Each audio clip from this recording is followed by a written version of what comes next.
think I'm going to do something a little different today, something I don't normally do. See how it goes. I suspect this video will do very poorly. It's interesting how my channel works. I want to live off grid, and I know a lot of folks want to live off grid, but we only want to live off grid if it's manly. So anytime there is a perception of girly work is the best way to put it, and I don't mean any offense to anybody, video doesn't do very well.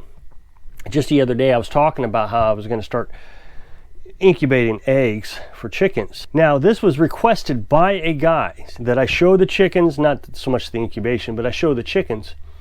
And so I went into talking about incubation and everything, and the video did horrible, just as I suspected.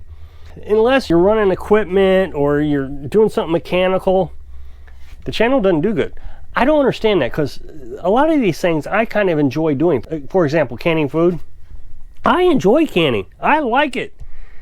But man, those videos do terrible every time. We'll give it a try, see what happens. But today I'm going to start incubating some eggs. So for the last 3 days, I've been collecting eggs. We get about 8 to 9 eggs a day. I think we got 8, 8, and 9 in 3 days. Our incubator holds 22 eggs.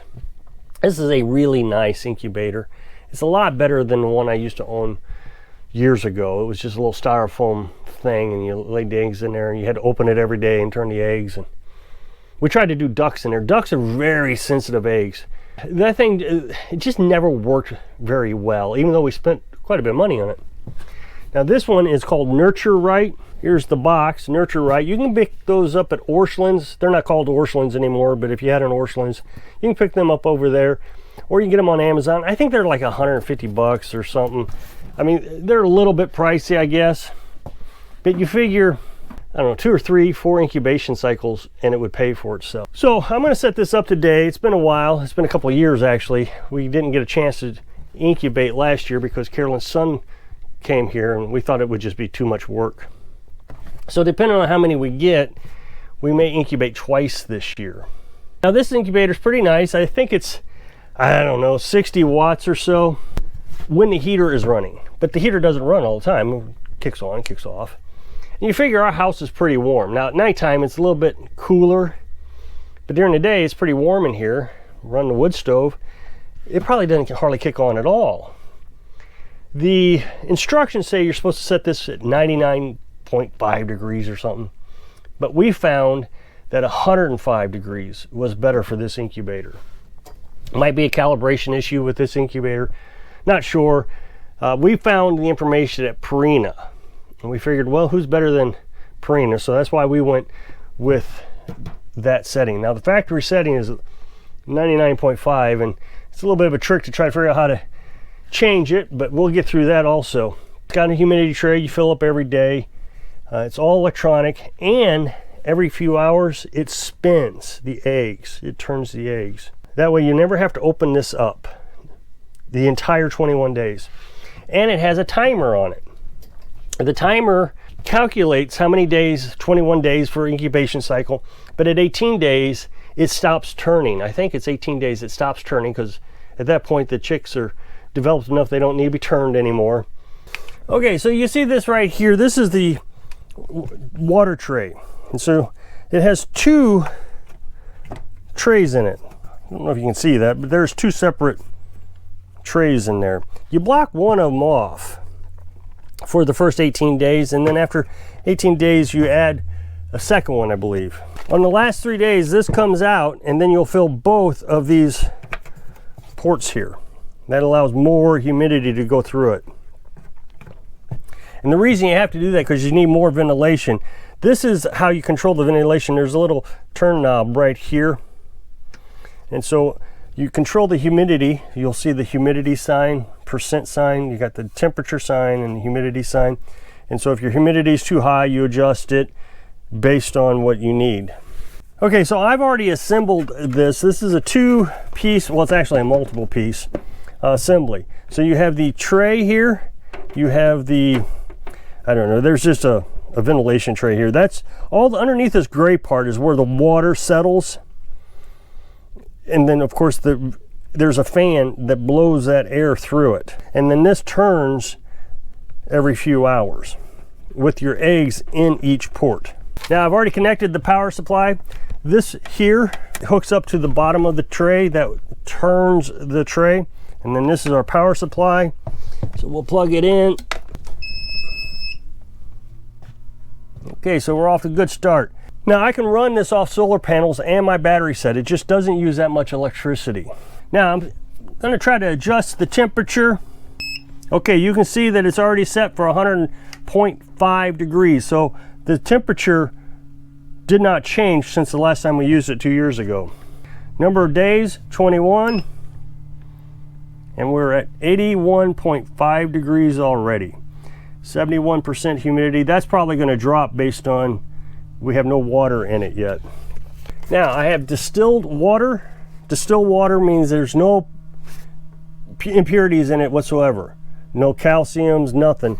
You can buy that at Walmart or Dollar General. It's a little pricey, but I also use the distilled water for the batteries for my solar panel set. It's hard to see how much water is in it, but you only fill it, I think they said 3/4 full.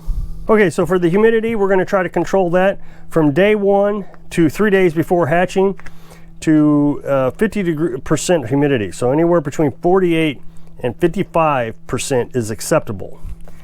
Anything beyond that, you have to adjust your, there's an opening here, so you just open it up and close it. Again, I'm not sure how much you can see there. And then until the 3rd day before hatch, you open this one up and you fill it as well. So before you put your eggs in, you want to make sure, or even set up your incubator, you want to make sure your eggs have been sitting out for an entire day. Now, eggs will last outside of refrigeration as long as you don't clean them. Once you clean them, you take a coating off of it that protects them from rotting. That coating lasts for 3 weeks. So you can leave your eggs out for 3 weeks. But the problem is if your temperature in your house is warm like ours, when you have a rooster, they can incubate just sitting on the counter. So our house can get pretty warm. It doesn't get up to the 90 degree, 100 degree range, but it can get pretty warm. So we try to keep ours cool. We put our eggs down on the floor because it's cooler down on the floor, or we leave them out in the camper when it's not freezing. So I'm going to go ahead and set the eggs in there. Now you're supposed to wait 4 hours before you put the eggs in there. I just don't see a reason to that. It's going to come up to temperature just fine on its own. So it's no, I mean, we're basically, I think we're 80 degrees in here, 82 degrees in here. So we're almost to temperature anyways. The nice thing about this incubator is once the lid is put on, you don't have to touch it again. Just fill up the humidity pot, the water pot. After that, it's all on its own. And the reason that's important is because every time you open it up, you're letting cold air get into it. So like I said, warming it up for 4 hours, to me it just doesn't make sense because it's going to get cold anyways.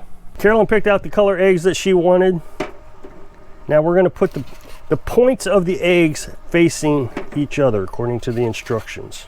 And the reason I said she picked out the color of the eggs, because that kind of indicates what kind of chickens we're going to get. Now our rooster, he's a black chicken, he's an oddball, so it really doesn't matter at this point. They're all such a hodgepodge Heinz 57 batch of chickens, it just doesn't matter. He is supposed to be a good, if it was a she, his breed is a good egg-laying breed. So that with the Americanas, and the Americanas are the colored eggs we see here, the blues and the greens. The brown eggs are Brahma eggs, and they're a really pretty bird. So it'd be interesting to see what color we get out of them since we have that black rooster. Okay, so now it's full. We're going to put the lid back on, and then you're supposed to test to make sure none of the eggs get jammed up when it spins. So there's a spin button that you can manually spin it.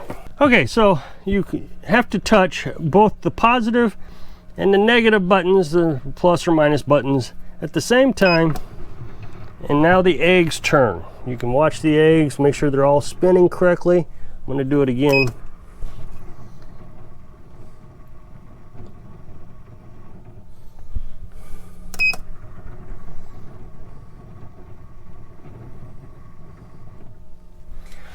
Okay, I think that's set up correctly. We can see we're at 90 degrees, so we got 10 degrees more. The humidity is kind of getting into the right zone, so everything's working out pretty good.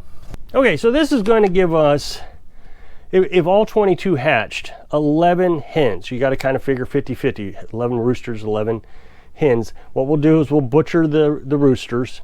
They'll be pretty young, but we'll go ahead and butcher them. Butchering young chickens is much easier. Everybody's always told me that you should always butcher things when they're young. And I never understood why. They say it's more tender or whatever the case is. The honest truth is, it's easier to butcher. Now, I skin our chickens. I don't defeather. So just like you would butcher a deer, I butcher chickens. I just rip the skin off. But when they're older, that skin does not want to detach. It's tough to get it off. Now, I don't like to defeather. It stinks. There's just nothing good about it. I don't like it. And since we can our food anyways, we can the chicken, we don't use the skin in the canning process. We just use pure chicken. So it works out for us. Now, there's not going to be a lot of meat on them, but there's no reason to waste the chickens or anything, so we'll go ahead and butcher them. I typically butcher, I don't know, 4 or 5 a day, every day. It's just easier for us to manage. I can refrigerate it easier because you're supposed to let them refrigerate for 24 hours before you cook them or anything. That way the rigor is released from it. So we'll butcher them, and then we'll keep the chicks, the female chicks. And if some die, the first time we did this, we had 7 not hatch. I say die, whatever the case is. Maybe they weren't incubated. Who knows what it was? Maybe they weren't fertilized. You don't know what it was. So we had 15. So that left us roughly 7 chicks, 7 or 8. So we butchered the roosters, kept the hens. Well, if we only get 7 or 8, we'll do this again. On the second batch though, let's say we get 22. Then we'll go to half of that. That'd be 11. So 11 plus the original 7 is 18. That's too many. So then we would start butchering the hens also, the excess of hens. Now, we probably wouldn't butcher the first batch because they'll be producing eggs earlier than the second batch. We want the eggs as soon as possible. So we're set up. I'll keep you apprised every other, I don't know, a few days. I'll show you what's going on just so you know that it's still working. So if you'll click this up next box, it'll take you to a video where I was talking about people calling me a liar. So if I can inspire you to raise your own food so you can live your dreams. Thanks for watching.